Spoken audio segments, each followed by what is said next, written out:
there was a study published, I believe, Nature Medicine or Communications, where they compared a vegan diet, which increased the innate immunity, and a ketogenic diet, which greatly augmented the adaptive immunity. And the adaptive immunity is kind of interesting because that has implications for immune therapies, in particular checkpoint inhibitors. So that has actually become a hot area of research in cancer research with ketogenic diets now. Hmm.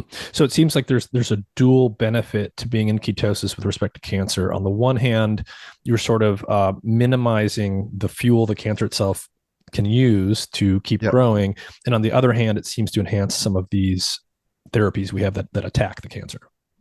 Yeah. And you could also add that the ketones and being in ketosis protects the normal healthy cells too. So especially if you're getting like radiation therapy, Mhm. so great work was done by Dr. Adrienne Scheck, where she like did whole brain radiation of animals in ketosis, even like without a tumor, and it like protected their brains. Like, without being in ketosis, like all the animals died, and if they're in a state of ketosis, like they all lived.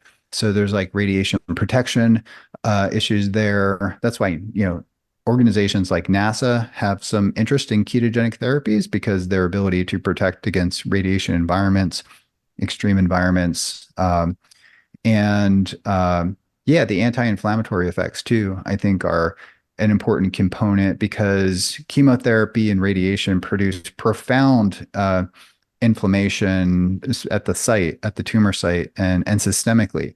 And if we can protect the body from the collateral damage from the inflammation, that's going to be like an important thing to do. And the ketones have their own anti-cancer effects, I think, through reducing certain glycolytic pathways. Hmm. They have neuroprotection, anti-inflammatory effects, and it can be said that some tumor cells may use ketones, maybe not so much as an energy source, but could be incorporated into like lipid biosynthesis.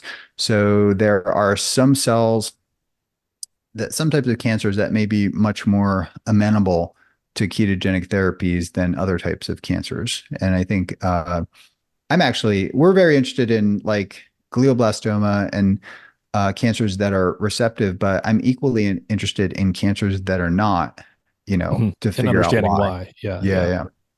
So it sounds like there's at least some evidence that at least intermittently going into and out of ketosis could have preventative benefits with respect to cancer.